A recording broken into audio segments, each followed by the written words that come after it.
Всем привет и добро пожаловать! Я Наташа. А я Катя, и это подкаст для тех, кто изучает русский язык.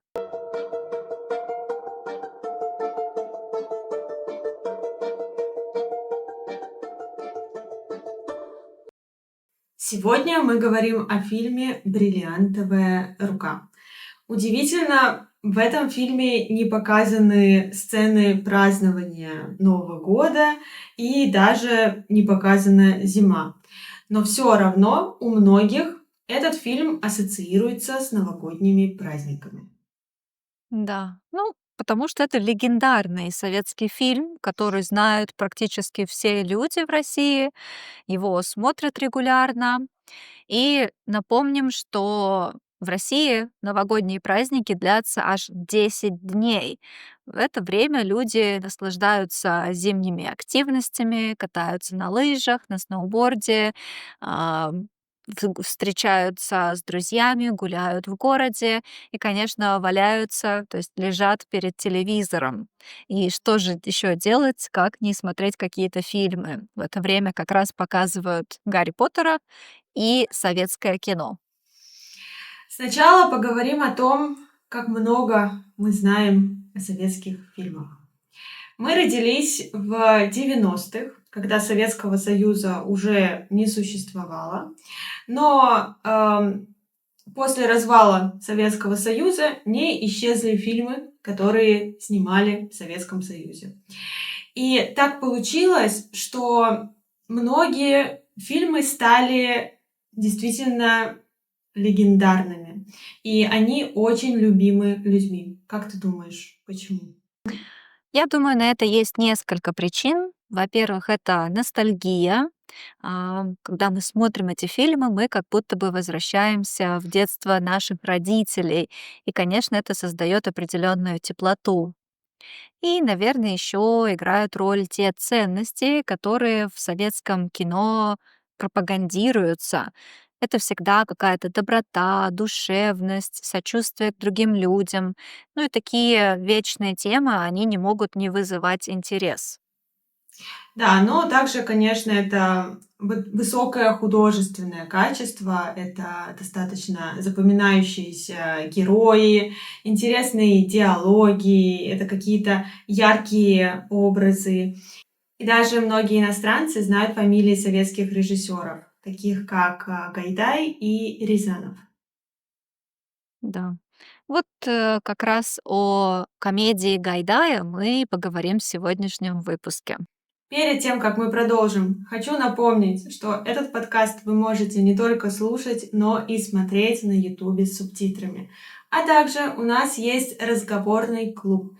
Если вы хотите практиковать русский каждую неделю, присоединяйтесь. Все детали в описании. Ну что, перейдем к сюжету. В центре сюжета Семен Семенович Горбунков. Что мы о нем знаем? Мы знаем, что он примерный семьянин. Что значит примерный семьянин? Примерный семьянин — это когда на первом месте у тебя стоит семья. И Семен Семенович отправляется в зарубежный, то есть в заграничный круиз. Конечно, для советского человека это было что-то невероятное. Конечно, люди ездили в такие круизы, но это точно не была какая-то обыденная, банальная вещь. И интересно, что так как это комедия, конкретно никакие города, в которых побывал Семен Семенович, не называются. Это как такая общая картинка Запада. На этом круизе случается что-то очень необычное. Контрабандисты уже придумали схему, как перевозить золото, деньги, бриллианты из-за границы в Советский Союз. И у них был конкретный план. Да, их курьер должен был упасть около входа, и тогда они поймут, что это именно их курьер, это именно тот, кто им нужен. Потом контрабандисты должны были наложить гипс курьеру и в этот гипс спрятать бриллианты. Таким образом, советский гражданин может перевести эти бриллианты из зарубежья в Советский Союз. И что ты думаешь об этом плане? Ну, достаточно неплохо, если честно. Очень достаточно такой умный и какой-то свежий план. Но, наверное, даже такой план может погубить, то есть испортить человеческая глупость. М. Итак, с нашим героем Семеном Семеновичем едет попутчик. Попутчика зовут Геша. Гешу, кстати, играет Андрей Миронов. И раньше я не понимала всего этого хайпа и шума вокруг него. Но когда подросла, я поняла, почему его так любили женщины. Достаточно харизматичный мужчина. Ты со мной согласна? Да, я тоже раньше всегда слышала Миронов, Миронов и не понимала, что в нем такого. Но действительно хороший актер, очень красивый мужчина, поэтому на него приятно смотреть. Согласна. Итак, вечером наш Семен Семенович решает прогуляться по городу. И так получается, что он падает там, где должен был упасть курьер контрабандистов. И он не просто падает, он падает и теряет сознание. То есть все, он не в сознании, он ничего не понимает. И контрабандистам нужно работать, да, им нужно работать быстро. И, конечно, они не знают, как выглядит их курьер. Да, это сейчас можно в мессенджеры отправить фотографию, и все будет понятно. Тогда это было невозможно, и поэтому они его перепутали. И когда Семен Семенович просыпается, он видит, на своей руке гипс, но догадывается, что здесь что-то не так, идет, в полицию и все рассказывает как примерный гражданин, как законопослушный гражданин. Полиция, а точнее милиция, она называлась так в Советском Союзе, верит, Семёну Семёновичу и предлагает сотрудничество.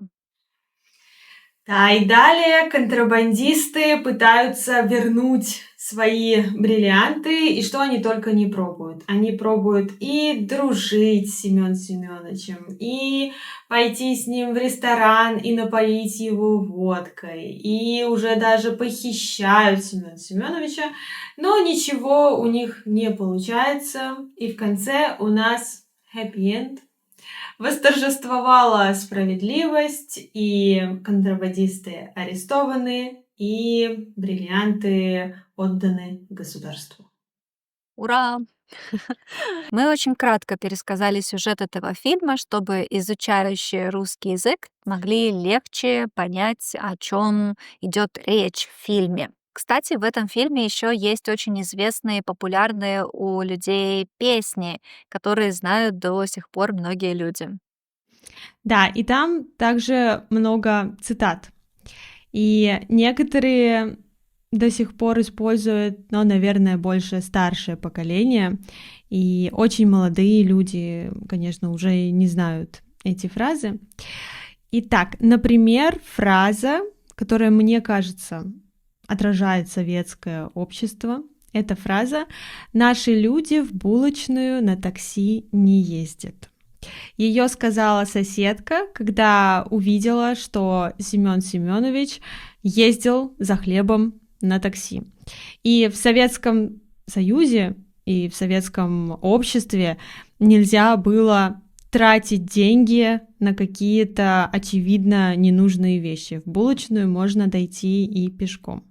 И потом эта же соседка говорит еще одну культовую фразу. Она говорит, что она разговаривает с женой Семёна Семёныча и говорит ей, что ваш муж изменился после этой поездки. Наверное, это тлетворное влияние Запада. Тлетворное значит плохое влияние Запада. И мне кажется, это просто пик комедии, что, очевидно, это ирония режиссера над тем, что в России, в Советском Союзе так негативно смотрят на Запад.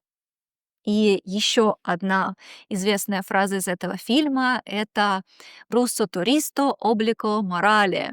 То есть тоже такая пропаганда советского гражданина, который за границей должен показывать пример для других людей, быть моральным примером для других. Ну, это очень смешно, и действительно эту фразу можно услышать и сейчас.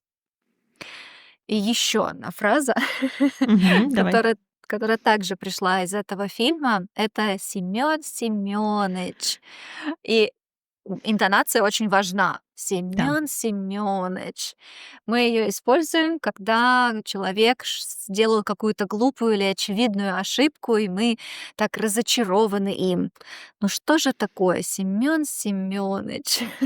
Да, ты можешь сказать сейчас: «Семён Семёныч, ты забыла включить диктофон на первую часть этого подкаста». Да.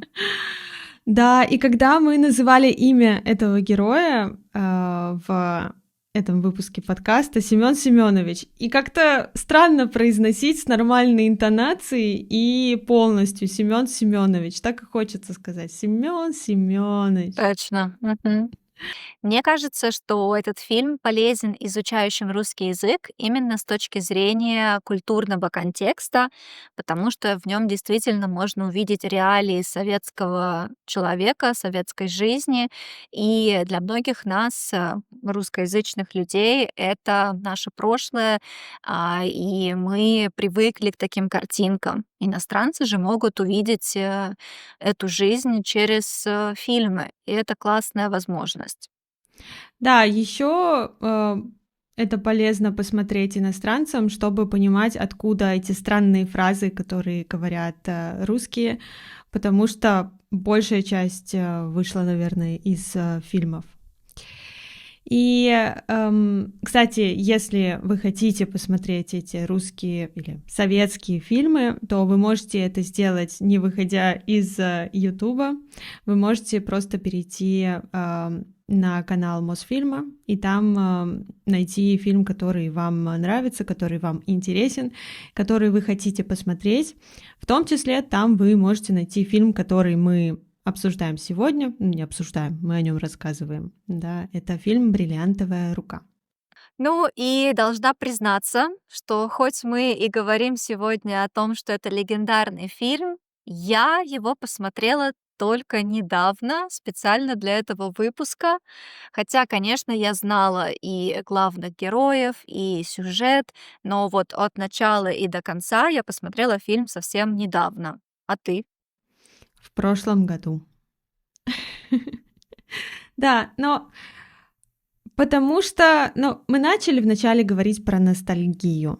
Да, и, конечно, для наших родителей это большая ностальгия видеть эти квартиры, в которых они жили в детстве, и вспоминать, как они называли старшую по дому и так далее. Для нас это все существует по большей степени в фильмах только, да, потому что мы не застали Советский Союз.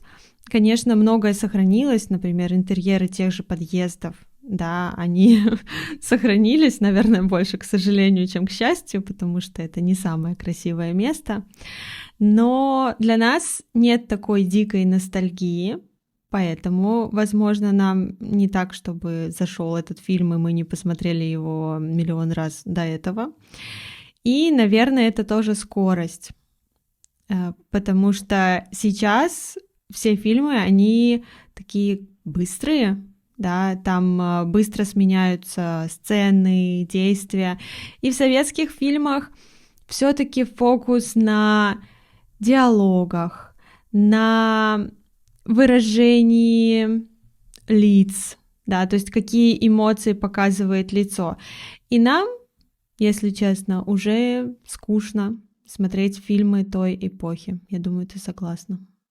Да, конечно, зависит от фильма. Есть у меня и любимые фильмы из Советского Союза, но вот именно «Бриллиантовую руку» я бы к ним не причислила, просто потому что для меня, да, сюжет был немного слишком необычным. Хотя нет, так нельзя сказать, потому что один из моих любимых фильмов — это «Иван Васильевич меняет профессию», а это как бы путешествие во времени.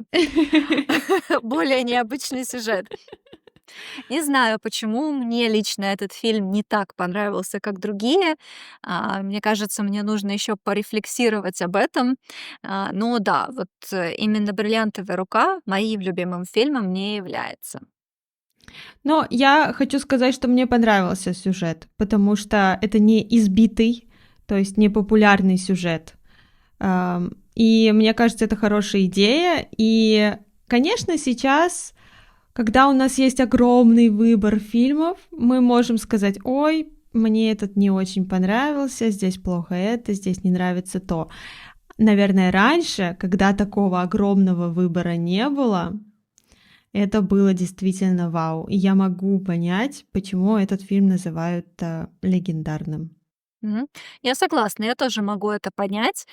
Конечно, все сцены, где мы можем посмеяться над реалиями Советского Союза, они сделаны очень тонко, очень иронично.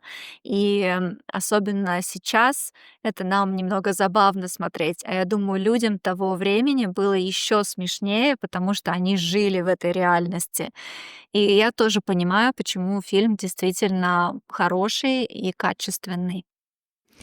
И будет интересно послушать наших подписчиков, наших слушателей, слушателей нашего подкаста, потому что, конечно, среди наших подписчиков очень много разных людей, разных поколений, с разным менталитетом. И я уверена, мнений будет очень много. И вы можете оставить свое мнение об этом фильме, свои впечатления в комментариях. Но мы, конечно же, задаем вопрос недели тоже. Итак, вопрос недели. Вопрос недели. А вы смотрели этот фильм? Спасибо, что прослушали или просмотрели этот выпуск до конца.